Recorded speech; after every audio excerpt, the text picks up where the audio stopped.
हाँ, मैं क्षमा चाहता हूँ साथियों, कुछ नेटवर्क की प्रॉब्लम की वजह से बीच में थोड़ी बाधा आ गई थी।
ये नेटवर्क का कुछ इशू हो गया था, तो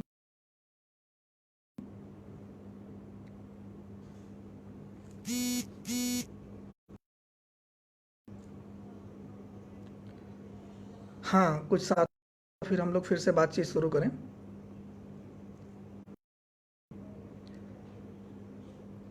इससे पहले जहाँ तक बात हुई थी, वो वो भाग मैंने शेयर कर दिया है इस, और वहाँ से आगे हम लोग बातचीत करते हैं। हाँ, तो हम लोग बात कर रहे थे कि सिफारिशें लागू होती हैं और 27% रिजर्वेशन, 27% आरक्षण ओबीसी वर्ग को मिलता है अगस्त 1990। और उसके बाद दो खेल शुरू होता है। एक जो है वो राजनीति में शुरू होता है, जिसकी शुरुआत लाल कृष्ण आडवाणी गुजरात से करते हैं। सितंबर, रथ यात्रा लेकर हिंदुत्व की विचारधारा फैलाने पूरे देश में।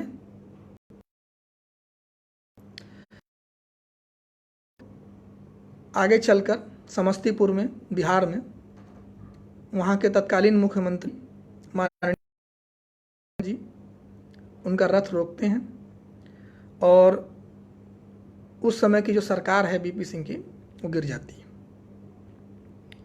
आगे चलकर। उसके बाद भाजपा का जो ये रथ है, वो फिर वो हिंदुत्व की विचारधारा को धीरे धीरे पॉपुलर करना शुरू करते हैं वहाँ से, और 1992 में आकर बाबरी मस्जिद का विध्वंस हो जाता है। बाबरी मस्जिद विध्वंस जो 1992 में हुआ था, उसके बाद देश में एक राम मंदिर की लहर चलती है, राम मंदिर की लहर चलाई जाती है, और उस लहर में तमाम हमारे वर्ग के, पिछड़ा वर्ग के लोग हिस्सा लेते हैं, बेवकूफ़ बनते हैं।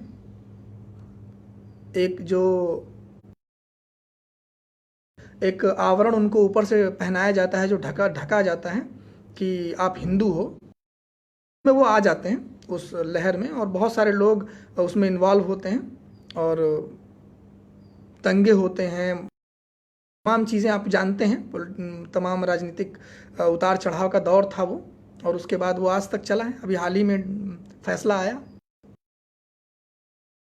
जो इस समय चल रही है सरकार, अभी कुछ दिनों पहले राम मंदिर पे फैसला आ चुका है, और वो क्या आया आप सब जानते हैं। हूं कि जब मंडल कमीशन आया था, मंडल कमीशन इस बात और मंडल कमीशन की जो सिफारिशें लागू होना और ओबीसी को आरक्षण मिलना एक बहुत बड़ी बात थी। समझिए कैसे बहुत बड़ी बात है। वो ऐसे है कि 3743 जातियां जो मंडल कमीशन ने बताई, उनको एक घेरे, उनको एक जमात में, एक तबके में, एक वर्ग में कलेक्ट करके आरक्षण जाता है। अगर एक सामूहिक अस्मिता का हो जाता, अगर हम एक वर्ग बन जाते, अगर ओबीसी सच में जमीन पर एक जमात बन जाती, तो भारतीय राजनीति में भारतीय राजनीति का पूरा ढांचा चेंज हो जाता, बल्कि भारतीय समाज का, भारतीय राजनीति का पूरा ढांचा जो है उथल पुथल हो जाता, चेंज हो जाता। लेकिन उस सामूहिक अस्मिता को न बनने देने के लिए ही वो आंदोलन, रथ यात्रा, बाबरी मस्जिद, ये सारा खेल जो है शुरू होता है।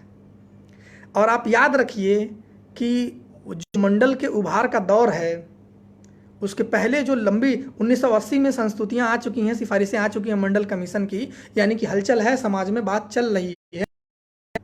इसलिए 1987 में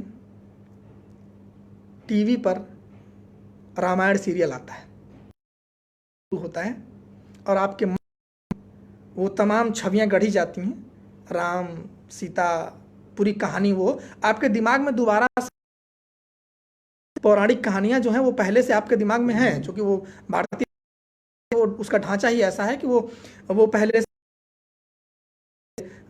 ग्रसित है, और वो आता है, उसको विजुअलाइज करके धारावाहिक के माध्यम से आपके दिल दिमाग में बिठाने के लिए वो आ जाता है। इसी में महाभारत सीरियल आता है, और जो नया मध्य वर्ग, जो ओबीसी वर्ग जो उभर रहा था, वो इन सब चीज़ों से प्रभावित है, उसके मानसिक धरातल पर उसका प्रभाव पड़ता है। हाँ, तो उसका प्रभाव पड़ता है।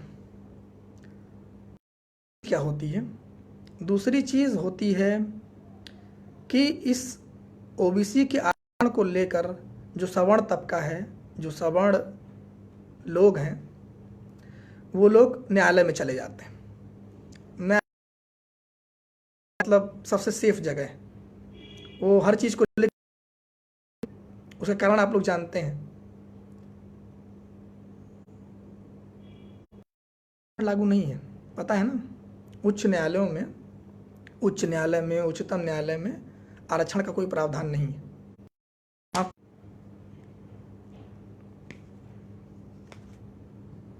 हाँ, तो वो जाते हैं, और 1993 में इंदिरा साहनी फेमस केस है। इंदिरा साहनी के केस में सुप्रीम कोर्ट ओबीसी के रिजर्वेशन में एक बहुत ही खतरनाक, वो है क्रीमी लेयर का प्रावधान। क्रीमी लेयर का प्रावधान जो है, जो अभी जिस समाज को है, अभी तुरंत पहली बार आज़ादी के 40 साल बाद जिस समाज को मुख्य धारा में आने के लिए, सामाजिक आर्थिक विकास करने के लिए जो आरक्षण मिला है, भागीदारी के लिए जो आरक्षण मिला है, उस पे तुरंत जो है वो एक तरह से समझिए जाती है न्यायालय के माध्यम से। इंदिरा साहनी के case supreme court creamy layer का प्रावधान कर देता है। और क्रीमी लेयर क्या है कि आईएएस, आईपीएस और जितनी भी ऑल इंडिया सर्विसेज हैं, इसमें जो लोग हैं, इनके बच्चों को, ओबीसी के जो लोग हैं, उनके बच्चों को आरक्षण नहीं मिलेगा, लेयर में माने जाएंगे, उनको हम पिछड़ा वर्ग में नहीं मानेंगे। ठीक है, इसके अलावा भी कुछ बातें थी। इसके अलावा जो वो ये थी कि मतलब आय को लेकर कि आपकी जो सालाना आय के आधार पे निर्धारण होगा कि आप क्रीमी लेयर में आते हैं कि नहीं आते। तो ये कहा गया कि हाँ, तो ये कहा गया इस समय जो वर्तमान में क्रीमी लेयर का जो सिचुएशन कि सालाना आय की सालाना आय जो है वो 8 लाख या 8 लाख से ऊपर है तो आप क्रीमी लेयर में आते हैं और आपको 27% आरक्षण में जगह नहीं मिलेगी, आपको उस ओबीसी में नहीं माना जाएगा।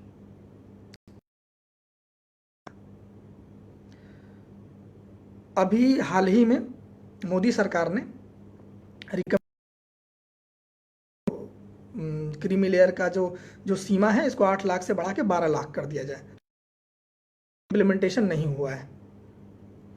और जो और बात है, क्रीमी लेयर पे आ गया, क्रीमी लेयर की बात थी कि जो लोग आय जिनकी 8 लाख से ज़्यादा है उनको नहीं मिलेगा।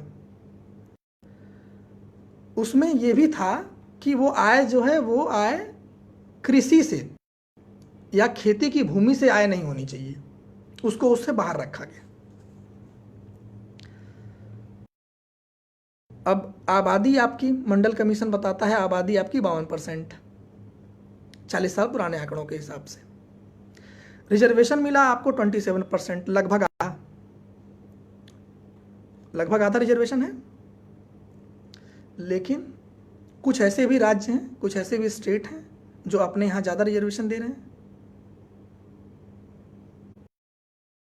वो अपने यहाँ 69% रिजर्वेशन देता है। वो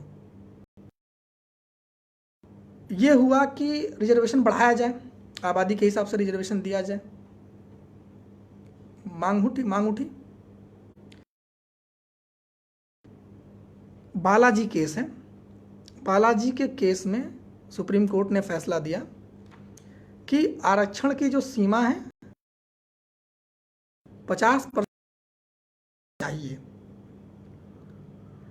लेकिन जिस तरह से इसका प्रचार किया गया कि आरक्षण जो है 50% हो ही नहीं सकता, ऐसा नहीं है।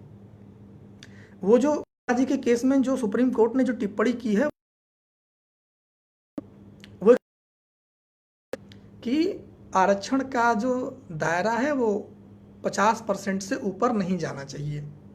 टोटल कुल आरक्षण का जो आरक्षण जो दिया गया है 27% पिछड़ों को और 15 एससी को और 7.5% एसटी को, ये कुल मिला के इसका जो दायरा है आप जो है इसको 50% से ऊपर आरक्षण नहीं दे सकते हैं कुल आबादी का। ये लेकिन ये एक सलाह के रूप में दिया गया है, ये मैंडेटरी नहीं है। 2010 में, अगस्त 2010 में एक केस है, अशोक ठाकुर शायद नाम है उसका, उसमें जो है खुद ये बोलता है कि राज्यों के ऊपर छोड़ता है कि अगर राज्यों के पास ठोस तो ठोस आंकड़े अगर राज्यों के पास हैं तो राज्य से ज़्यादा आरक्षण का प्रावधान कर सकते हैं। ये 2010 में सुप्रीम कोर्ट खुद बोलता है, ठीक है। लेकिन कोई भी राज्य सरकार, तमिलनाडु को छोड़कर, कर्नाटका ने भी प्रयास किया था लेकिन वो हो नहीं पाया, उसमें कुछ टेक्निकल हो नहीं पाया। सिर्फ तमिलनाडु में 50% से ज़्यादा आरक्षण लागू है, 69%, 69% टोटल आरक्षण।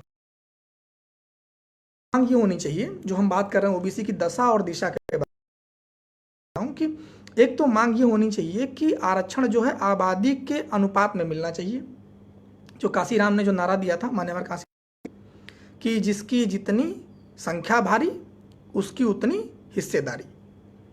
तो आबादी के अनुपात में आरक्षण की मांग पिछड़ों को उठानी चाहिए, ये एक दिशा है, इसकी करनी चाहिए।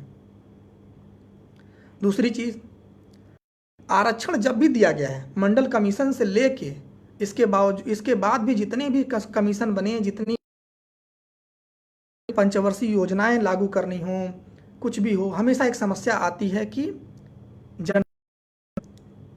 जातियों की जनगणना कैसे पता चलेगा कि किस जाति के कितने लोग हैं, की आबादी कितनी है, कुर्मियों की आबादी कितनी है, कोयरियों की आबादी कितनी है, पासियों कितनी आबादी है राजभर की, और तमाम लुहार बढ़ई, इतनी जातियां हैं, इतनी जातियां गिनी गई हैं। तो उस आबादी का कुछ पता नहीं है। पता नहीं कैसे भारत सरकार मतलब ये योजनाएं लागू, पिछड़ों को कैसे मुख्य धारा में लाएंगे, पिछड़ों को कैसे विकास करेंगे, अगर इनके पास आंकड़ा ही नहीं है कि ये हजारों जातियों में से किसकी कितनी किसके पास कितने संसाधन हैं, सरकारी नौकरियों में किसका कितना हिस्सा है, संसद में किसका कितना हिस्सा है, ये सारी बातें वो।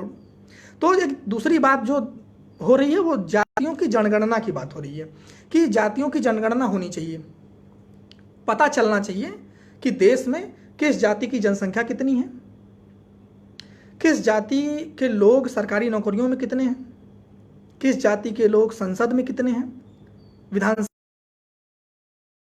और किस जाति के पास कितनी जमीनें हैं। इन सब बातों का आंकड़ा निकाला जाना चाहिए और ये सब बिना जाति की जनगणना किए हुए नहीं हो सकता है। तो ओबीसी के लिए दूसरी बात यह कि ओबीसी की ही नहीं, देश में हर जाति की जनगणना हो और पता लगे कि कौन लोग अपने संख्या से ज़्यादा हिस्सेदारी खा रहे हैं और किन को जो है अपनी से नाम मात्र की उपलब्धियां, नाम मात्र की हिस्सेदारी मिली है। ये साफ होना चाहिए, क्योंकि बात होती है, आरोप प्रत्यारोप होते हैं। आप जानते हैं ये देश में जाति जो है सबसे महत्वपूर्ण है। जाति है कि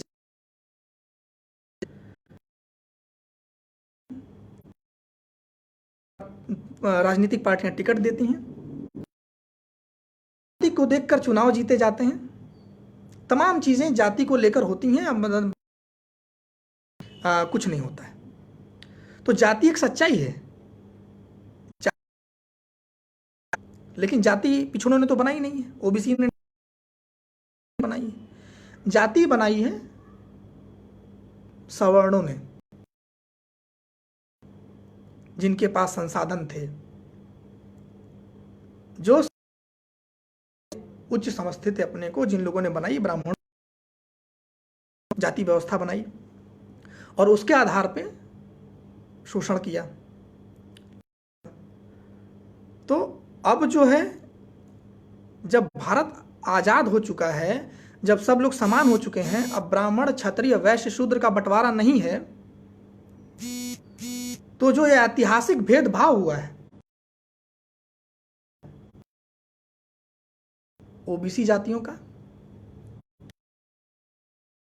अनुसूचित जातियां, अनुसूचित जनजातियां, उसके हिसाब से मुसलमानों की भी जनगणना होनी चाहिए।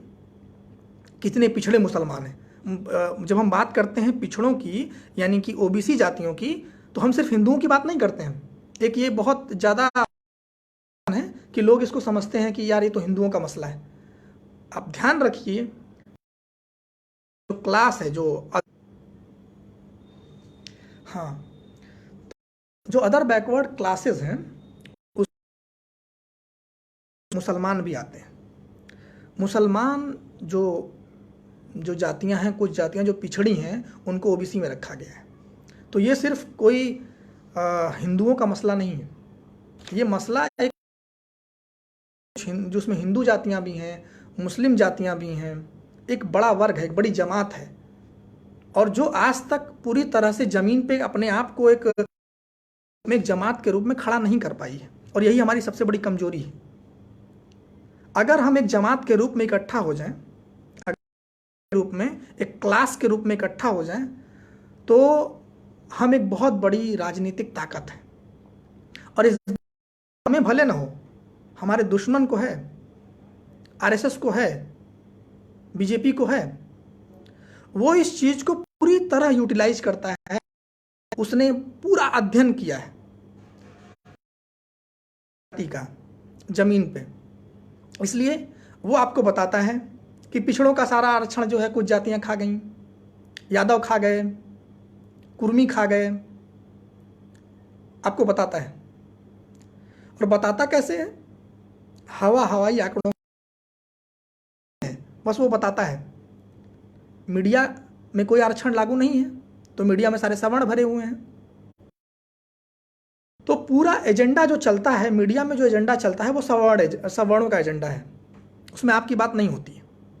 तो मीडिया, सवर्ण मीडिया ये खबर चलाएगा कि आरक्षण की जो लाभ है वो कुछ जातियां ले रही हैं, यादव, कुर्मी, ये जातियां आरक्षण का लाभ ले रही हैं और बाकी लोग इससे वंचित हैं। तो जो है इनको जो है ओबीसी से बाहर निकाल दो या इनको क्रीमी लेयर में डाल दो। तमाम बातें होती रहती हैं। ठीक है, आप जातियों की जनगणना करा लीजिए, इस देश की हर जाति की संख्या बता दीजिए, हर जाति के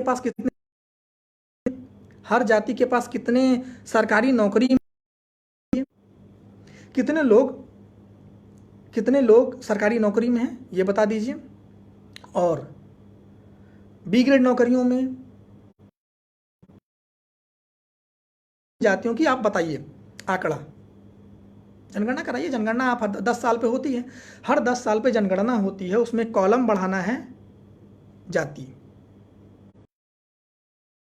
की, जाति गिनिए, ब्राह्मण, क्षत्रिय, वैश्य, शूद्र, जितने भी आपको उसमें जितनी हजारों जातियां आती हैं उन हजारों गिनिए, और जनगणना होती है उसमें आपको सिर्फ एक कॉलम बढ़ाना है।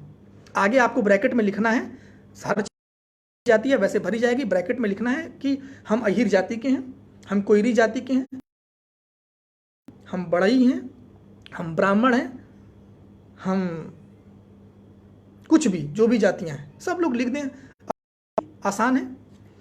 और उसके आधार पे फिर बंटवारा कर दीजिए। कह दीजिए अगर किसी के पास, अगर ओबीसी में कोई रिप्रेजेंटेटेड है तो उसको बाहर निकाल दीजिए, जैसे हमने क्रीमी लेयर का प्रावधान किया है। हमें उससे समस्या नहीं है, लेकिन हवाई बातें मत करिए, फर्जी बातें मत करिए। जैसे फर्जी खबरों के आधार पे आपने सरकार बना ली, फर्जी खबरों के आधार पे आप उल्लू बना लेते हैं, गुजरात मॉडल और ये मॉडल वो मॉडल, ये हवाबाजी वाला काम बंद कर दीजिए। ओबीसी को समझना होगा, जो एक बड़ा तबका इस झांसे में आ जाता है कि आपका आरक्षण कौन खा रहा है, आपका ये जो लालू यादव और मुलायम सिंह यादव और अखिलेश यादव, इस तरह के यादव के जो नाम सुन के लोगों को लगता है कि बस अब सारे इन्हीं के परिवार से आते हैं और सारे यादव इन्हीं के लेवल पे जा चुके हैं, सारे यादव सांसद विधायक बन चुके। तो ऐसा नहीं है, और अगर ऐसा है तो आंकड़ा दीजिए और निकालिए। जिन लोगों के पास, मैं चाहता हूं कि जिनके पास भी अपनी आबादी से ज़्यादा रिप्रेजेंटेशन है, जिनको अपनी आबादी से लाभ मिल चुका है, वो उन लोगों को आरक्षण के दायरे से बाहर निकाल दिया जाए, उससे हमें समस्या नहीं है। आरक्षण मिलना चाहिए, किसी को मिलना चाहिए, और जिनको ज़रूरत है उन्हीं को मिलना चाहिए, लेकिन आंकड़ों के आधार पे, फर्जीवाड़े के आधार पे नहीं, नकली बातों के आधार पे नहीं।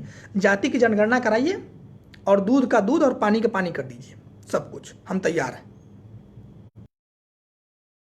दूसरी बात, अब कोर्ट लगातार जो है समीक्षा की बातें करता रहता है कि आरक्षण की समीक्षा होनी चाहिए, और क्रीमी लेयर लगा देता है, और फिर वो कुछ न कुछ नए अड़ंगे लगाता रहता है। बात होनी चाहिए कोर्ट में, सुप्रीम कोर्ट, हाई कोर्ट में आप जजों की, ओबीसी के कितने जज हैं? रेयर केसेस में, एक इक्का दुक्का कहीं गलती से आपको जज मिलेंगे, नहीं मिलेंगे। सवर्णों का कब्जा है। तो अगर 15% के आसपास सवर्ण आबादी देश के 75% संसाधनों पे कब्जा करके बैठी है, तो उसको पहले अपने बारे में समीक्षा करना चाहिए ना। पहले समीक्षा करिए ना कि भाई न्यायालयों में सारे जज जो है ब्राह्मण क्यों होते हैं, 70-75% ब्राह्मण ही जज क्यों बनते हैं उच्च न्यायालय और उच्चतम न्यायालयों में, इस बात की भी समीक्षा होनी चाहिए। अगर सचिवों में, जो केंद्र सरकार के जो सचिव हैं, मुख्य सचिव हैं, गृह सचिव हैं, उनकी संख्या में अगर एक भी ओबीसी नहीं है तो शर्म नहीं आनी चाहिए सरकार को। मोदी जी अपने को अपनी सरकार पिछड़ा जाति में अपनी जाति को कन्वर्ट कर लेते हैं और उसके बाद पिछड़ा प्रधानमंत्री बन जाता है और पिछड़ों के हाथ में झुंझुना थमा दिया जाता है। ये झुंझुना कब तक जो है बेवकूफ बनाएंगे। और हमारे समाज को, जो जो पिछड़ा वर्ग है, उसको एकजुट होने की बहुत ज़रूरत है। इसी तरह आपस में यादव जी, कुर्मी जी, कोयरी जी, राजभर जी, लोहार जी, बढ़ई जी, लोनिया जी, सब लोग अलग अलग अपना खिचड़ी पकाएंगे तो बीजेपी के लिए बहुत आसान है। वो लोग एकजुट हैं, 15% एकजुट हैं राज करने के लिए। उनके आपस में कॉन्फ्लिक्ट हैं, आपस में ब्राह्मणों और ठाकुरों में कॉन्फ्लिक्ट है, आपस में लालाओं और ब्राह्मणों में कॉन्फ्लिक्ट है। लेकिन जब आपके शोषण की बात आएगी, जब जब पिछड़ा वर्ग के, दलित वर्ग के, मुस्लिम के, पसमानदा के शोषण की बात आएगी, तब वो एकजुट हो जाएंगे, बिल्कुल एकजुट। तब उनके सारे मतभेद खत्म हो जाएंगे, क्योंकि वो एक क्लास के रूप में काम, रूलर क्लास बन जाते हैं, वो शासक वर्ग। और हम कभी एक वर्ग नहीं बन पाए, मतभेदों में, छोटी छोटी बातों में बटे हुए हैं, और उसी का भाजपा और संघ फायदा उठा रहा है। हमें सोचना चाहिए कि कांवड़ उठाने वालों की जो भीड़ है, उस भीड़ में कौन लोग हैं। आप सर्वे करिए, और मैंने सर्वे देखा है, आपने भी देखा होगा यूट्यूब पे। सर्वे करिए कि जो कांवड़ उठाने वाले जो भीड़ जाती है, उस भीड़ में सबसे ज़्यादा पिछड़े वर्ग के लोग होते हैं, ओबीसी लोग होते हैं। तो आप कांवड़ उठाएंगे और वो यूनिवर्सिटी में जाएंगे, वो प्रोफेसर बनेंगे, वो आईएएस बनेंगे, आईपीएस बनेंगे, वो वकील बनेंगे, जज बनेंगे, डॉक्टर बनेंगे, इंजीनियर बनेंगे, और आप कांवड़ उठाएंगे, तब तक जब तक आप इस मानसिक गुलामी से आज़ाद नहीं होंगे। एक क्लास के रूप में, एक वर्ग के रूप में एकजुटता आए बिना ओबीसी का कल्याण नहीं होगा। ये मैं एकदम स्पष्ट रूप से आपको बता देना चाहता हूं। 10 साल बाद हुई, चाहे 100 साल बाद, लेकिन आपको एकजुट होना ही पड़ेगा, और बिना एकजुट हुए आपका विकास संभव नहीं है। ये बात पत्थर की लकीर की तरह सच है। अब मुझे लगता है कि मेरी बात काफ़ी लंबी हो गई है, दोनों जो सेशन रहे हैं उसमें, तो मुझे अपनी बात समाप्त करनी चाहिए। और इस बातचीत को हम लोग जारी रखेंगे आगे भी। बीच बीच में हम लोग एक दूसरे से रूबरू होते रहेंगे, और पिछड़ों की दशा दिशा पे, पिछड़ों के राजनीतिक, सामाजिक, आर्थिक, सांस्कृतिक भविष्य पे भी बात होती रहेगी।